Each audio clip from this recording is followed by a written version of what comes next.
Gap UNAS.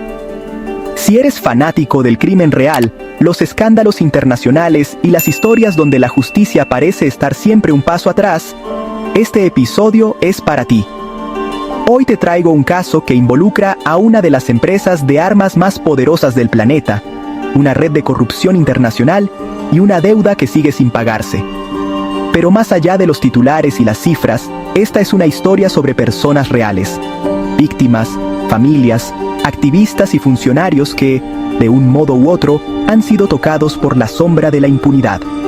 Prepárate para sumergirte en un relato donde la verdad se esconde entre documentos, intereses económicos y silencios incómodos.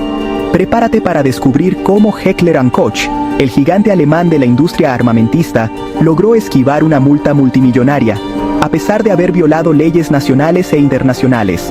Esta historia no solo es sobre armas, sino sobre impunidad, burocracia y la lucha de las víctimas por ser escuchadas.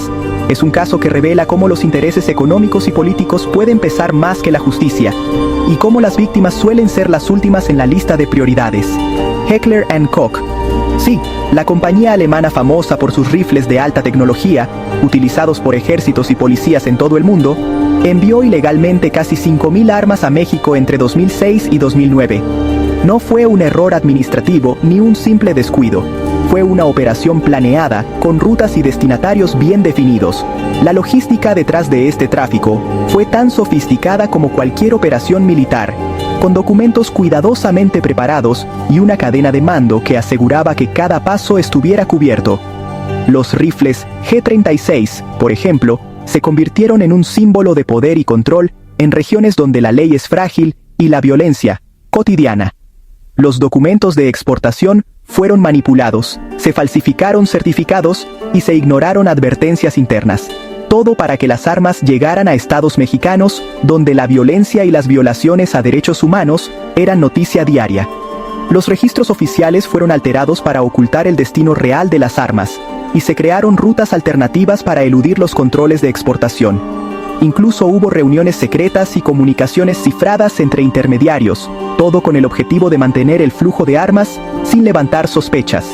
Y aquí está el punto clave. Tanto las leyes alemanas como las de la Unión Europea prohíben la venta de armas a regiones con alto riesgo de abusos a los derechos humanos. Estas regulaciones existen precisamente para evitar tragedias, pero en este caso, fueron ignoradas deliberadamente. No solo se trató de una violación a la ley, sino de una traición a los principios que supuestamente rigen el comercio internacional de armas.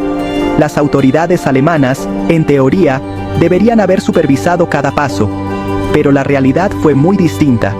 Las armas de HK no solo cruzaron la frontera, sino que fueron enviadas directamente a los estados más peligrosos de México: Guerrero, Chihuahua, Jalisco y Chiapas.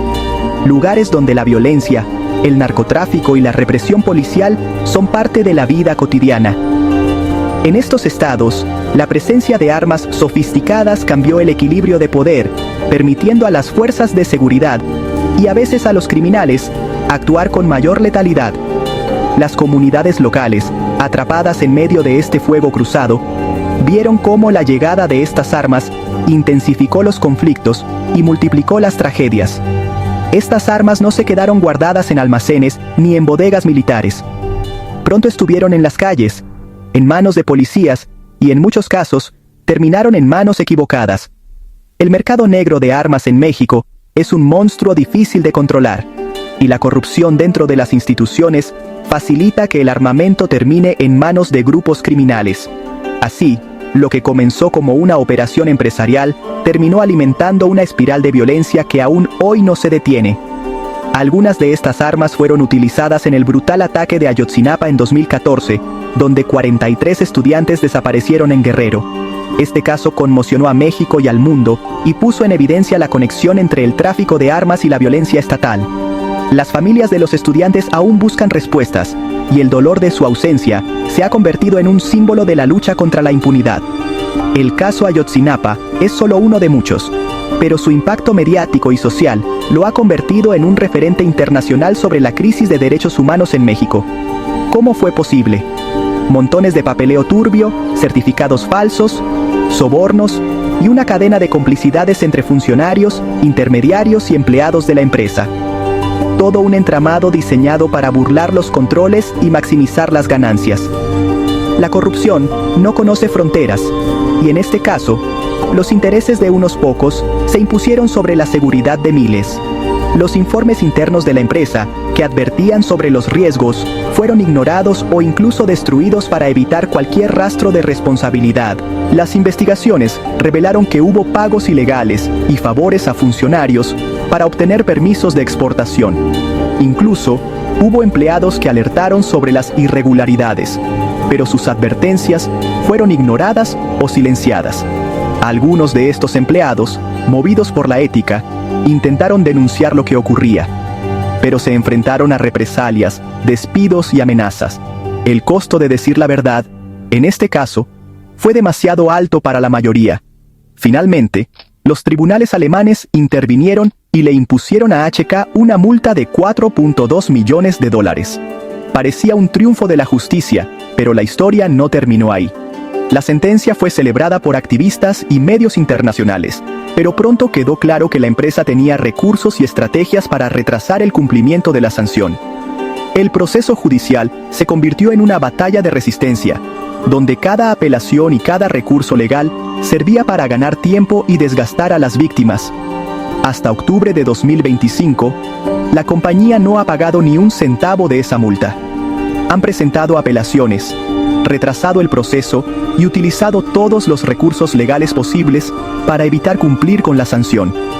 La estrategia de la empresa es clara: agotar a las autoridades y a los demandantes, apostando a que el tiempo y el olvido jueguen a su favor. Mientras tanto, la deuda con las víctimas sigue creciendo, no solo en términos económicos, sino también en dignidad y justicia. Mientras tanto, activistas, familiares de víctimas y organizaciones de derechos humanos siguen exigiendo justicia. Realizan protestas, presentan denuncias y mantienen viva la memoria de los afectados. Las marchas y manifestaciones se han convertido en un recordatorio constante de que la impunidad no puede ser la última palabra. En redes sociales y foros internacionales, la presión crece para que las autoridades actúen y la empresa asuma su responsabilidad. El caso sigue abierto en los tribunales, pero la sensación de impunidad crece cada día. La pregunta es, ¿quién responde por el daño causado? Las víctimas esperan respuestas, pero el sistema parece diseñado para proteger a los poderosos y dejar en el olvido a quienes más han sufrido. La frustración y el enojo se mezclan con la esperanza de que, algún día, la justicia prevalezca. Un par de empleados de HK recibieron sentencias suspendidas, es decir, no pisaron la cárcel. Para muchos, esto fue solo un castigo simbólico, insuficiente ante la gravedad de los hechos. La percepción pública es que la justicia fue blanda con los responsables, enviando un mensaje peligroso: que las grandes empresas pueden violar la ley y salir casi ilesas. La indignación crece, especialmente entre quienes han perdido a seres queridos por la violencia armada. Mientras tanto, un jugador clave en la operación desapareció misteriosamente en México, dejando más preguntas que respuestas y alimentando teorías sobre encubrimientos y amenazas. La desaparición de este testigo crucial ha complicado aún más la investigación, y muchos temen que nunca se sepa toda la verdad. El miedo y la desconfianza se han instalado entre quienes buscan justicia, y la sensación de que hay fuerzas poderosas dispuestas a todo para proteger sus intereses es cada vez más fuerte. Y en México, no ha habido investigaciones importantes ni responsables sancionados. El silencio oficial es ensordecedor, y la impunidad parece la norma. Las autoridades mexicanas han evitado profundizar en el caso, y los intentos de cooperación internacional han sido mínimos. Para las familias de las víctimas, la falta de respuestas oficiales es una herida que no deja de sangrar. Entonces, la gran pregunta es: ¿deberían las grandes compañías de armas salirse con la suya al infringir la ley y contribuir a la violencia? ¿O debería haber consecuencias reales para quienes facilitan tragedias como la de Ayotzinapa? El debate sobre la responsabilidad empresarial y la ética en el comercio de armas está más vigente que nunca. ¿Hasta dónde llega la obligación de una empresa de controlar el destino de sus productos?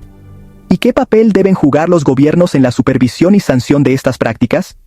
¿Quién debe pagar por estos crímenes? ¿La empresa, los empleados, los funcionarios corruptos o todos ellos?